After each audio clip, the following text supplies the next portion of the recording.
വിശ്വസാഹിത്യകാരനായിട്ടുള്ള OV വിജയന്റെ പ്രസിദ്ധ കൃതി ആധാരമാക്കിക്കൊണ്ട് പ്രശസ്ത നാടക പ്രവർത്തകൻ ദീപൻ ശിവരാമൻ ഒരുക്കിയ ഖസാക്കിന്റെ ഇതിഹാസം നാടകാവതരണം അത് നവ്യാനുഭവമായി.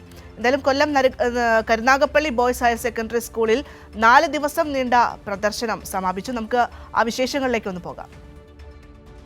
മിന്നാമിനുങ്ങുകൾ ഖസാക്കുകാരുടെ പുനർജന്മമാണെന്ന് കുഞ്ഞാമിന് പറഞ്ഞു.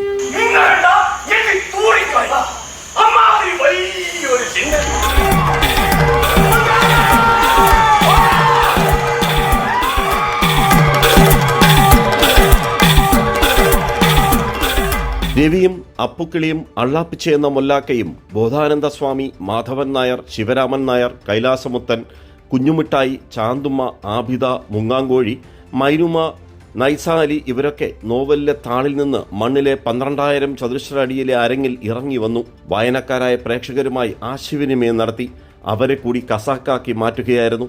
പിന്നെ ഗംഭീരമായിട്ട് സ്വീകരിച്ചു. നമ്മൾ കഴിഞ്ഞ 2-3 ദിവസങ്ങളായിട്ട് ഇവിടെ ആയിരക്കണക്കിന് ആളാണ് നാടകം കണ്ടുപോയിട്ടുള്ളത്.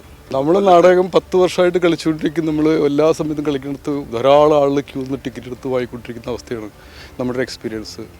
നമ്മൾ കഴിഞ്ഞ ഒരു 2 ആഴ്ച മുമ്പ് കൊച്ചിയിൽ ഹോർത്തൂസിൻ്റെ ഭാഗമായിട്ട് ഉബറോ എന്നുള്ള നാടകം കളിക്കുകയുണ്ടായി. അതും 2 ദിവസം വളരെ ഗംഭീരമായിട്ടൊരു ടിക്കറ്റൊക്കെ എടുത്തുള്ള ആളുകൾ വന്ന് കാണുന്നൊരു പരിപാടിയാണ്. കഥാപാത്രം 4 കഥാപാത്രമാണ് ഇതിൽ ഞാൻ ചെയ്യുന്നത്. ഒന്ന് രവീൻ്റെ ഇളയമയായിട്ടുള്ളത്, പിന്നെ ചാന്തുമ്മ, പിന്നെ അലക്കുകാരി. അതെ അത് കുറച്ച് ബുദ്ധിമുട്ടുള്ള കാര്യമാണ്. പക്ഷേ നമ്മൾക്കത് ലൈവായിട്ട് ചെയ്യുമ്പോൾ ആ ഒരു എനർജിയിൽ ഓട്ടോമാറ്റിക് അത് ചെയ്തു പോകും. വളരെ സന്തോഷമുള്ളൊരു കാര്യമാണ് ഖസാക്ക് ചെയ്യാൻ പറ്റിയെന്നുള്ളത്. എൻ്റെ പേര് ബീന കൊടക്കാട്. ഈ നാടകത്തിൽ ഞാൻ നീലിയായും കേശിയായും അലക്കുകാരിയായും രംഗത്ത് വരുന്നുണ്ട്. ഞാൻ ചെയ്യുന്നത് 3 കഥാപാത്രം ചെയ്യുന്നുണ്ട്. അതിന് മെയിനായിട്ട് ചെയ്യുന്നത് കുട്ടാടൻ പൂശാരി എന്നുള്ള കഥാപാത്രമാണ്. പിന്നെ രവിയുടെ ആദ്യത്തെ ചുമട്ടുകാരൻ, പിന്നെ ഒരു 80-90 വയസ്സുള്ള ഒരു റാവുത്തർ, അങ്ങനെ 3 ക്യാരക്ടറാണ് ചെയ്യുന്നത്. ഈ നാടകത്തിൻ്റെ ഒരു പ്രത്യേകത എന്ന് പറഞ്ഞാൽ ഈ നാടകം നിരന്തരമായിട്ട് പ്രേക്ഷകരോട് സംവദിക്കുന്ന രീതിയിലുള്ളൊരു നാടകമാണിത്. ഇപ്പോൾ സ്റ്റേജിലുള്ള ഒരു പെർഫോമൻസ് മാതിരിയല്ല. ജനങ്ങളുടെ അടിയിൽ അവരോടായിട്ട് സംസാരിച്ച് അവർക്ക് ഭക്ഷണം കൊടുത്ത് അവരൊക്കെ നമ്മൾ നാടകത്തിൽ ഇങ്ങനെ കൂട്ടിച്ചേർന്ന് പോകുന്ന രീതിയാണ് ഈ നാടകത്തിൻ്റെ ഒരു പ്രത്യേകത. അള്ളാപ്പിച്ച മുല്ലാക്കിയായിട്ടാണ് ചെയ്യുന്നത്. ഒരു നാടകം നടന്നതിൽ വളരെ എക്സ്പീരിയൻസ് ഉള്ള ഒരു കഥാപാത്രമാണ്. അതിനുള്ള സ്പേസ് ഉണ്ട്, കാര്യങ്ങളുണ്ട്. നാടകം തുടങ്ങുമ്പോൾ ഒരു 6 മാസത്തെ പരിശീലനമാണ് ഇതിൻ്റെ ഭാഗമായിട്ട് തന്നിട്ടുണ്ടായിരുന്നത്.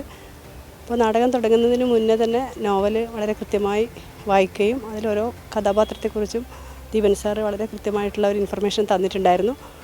ഞാനിതിൽ നൈജാമലി എന്ന് പറയുന്ന കഥാപാത്രം ചെയ്യുന്നത് 17 വയസ്സുള്ള അനാഥ ബാലൻ തൊട്ട് പിന്നീട് കാമുകന, പിന്നെ ബീഡി മുതലാളിയാവുന്നു, സഖാവാവുന്നു, പിന്നീട് ഖാലിയാരായി സ്വയം പ്രഖ്യാപിച്ചു വരുന്നു. ജീവിതത്തിൽ കിട്ടിയ നല്ലൊരു വേഷം എന്ന് പറയാം. ഖസാക്കിൻ്റെ ഇതിഹാസം എന്ന് പറഞ്ഞ നോവലിൽ അതിലത്ര ഒരു കഥാപാത്രം നാടകമായിട്ട് വരുമ്പോൾ ഒരു വേഷം ചെയ്യാൻ പറ്റുക എന്നത് വളരെ ഭാഗ്യമാണ്. എന്നെ സംബന്ധിച്ചിടത്തോളം അതിൽ രവിയായിട്ട് ചെയ്യാൻ പറ്റുക എന്നത് നല്ല ഭാഗ്യമായിട്ട് കാണുന്നു.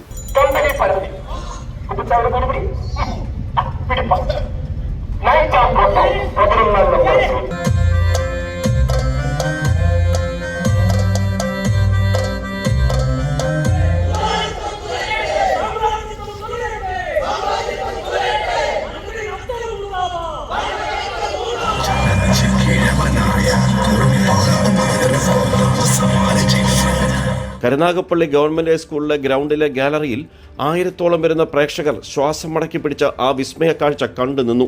ലോക പ്രശസ്തമായ പെർഫോമിംഗ് ആർട്ടുകളും വേറിട്ട കലാസാംസ്കാരിക പ്രകടനങ്ങളും ജനങ്ങളിലേക്ക് എത്തിക്കുക എന്ന ലക്ഷ്യത്തോടെ കരുനാഗപ്പള്ളി കേന്ദ്രീകരിച്ച് രൂപീകൃതമായ ഗ്രാവിറ്റി കൾച്ചറൽ തിയേറ്ററിന്റെ നേതൃത്വത്തിൽ തൃക്കരിപ്പൂർ KMK കലാസമിതിയിലെ 70ഓളം കലാകാരന്മാരാണ് ഖസാക്കിന്റെ ഇതിഹാസം നാടകമാക്കി അരങ്ങിലെത്തിച്ചത്. നിങ്ങൾ എന്നെ കമ്മ്യൂണിസ്റ്റാക്കി എന്ന നാടകം കണ്ട് ഇറങ്ങിയവർ ഞാനിപ്പോൾ ഒരു കമ്മ്യൂണിസ്റ്റാണെന്ന് പറഞ്ഞതുപോലെ ഖസാക്കിൻ്റെ ഇതിഹാസം കണ്ട് ആ നാടകം കണ്ടിറങ്ങുന്ന ഓരോ പ്രേക്ഷകനും, പ്രത്യേകിച്ച് കരുനാഗപ്പള്ളിയിൽ കഴിഞ്ഞ 3 ദിവസമായി ഈ ഷോ നടന്നപ്പോൾ അതിലെ ഓരോ പ്രേക്ഷകനും ഖസാക്കായി മാറി, അതിലെ കഥാപാത്രങ്ങളായി മാറി. ഇതേ വേദിയിൽ ഈ ഓപ്പൺ എയറിൽ ഈ ഒരു സ്റ്റേജ് ഷോയിൽ ബിരിയാണിയുടെ മണമുണ്ട്, പരിപ്പുവട, ഇതെല്ലാം ലൈവായിട്ടാണ് ഇതിൽ അവർ ചെയ്യുന്നതും. ആ നാടകത്തിൻ്റെ ഭാഗമായി ആ കഥാപാത്രങ്ങൾക്ക് വേണ്ടി ആ ഖസാക്കിൻ ഇതിഹാസത്തിൽ എന്താണോ ആ നോവലിലുള്ളത് ആ നോവലിലെ ഓരോ കഥാപാത്രങ്ങളും ജനങ്ങളുമായി സംവദിക്കുകയായിരുന്നു അക്ഷരാർത്ഥത്തിൽ. ക്യാമറമാൻ അയ്യപ്പദേവനൊപ്പം രാജ്കുമാർ.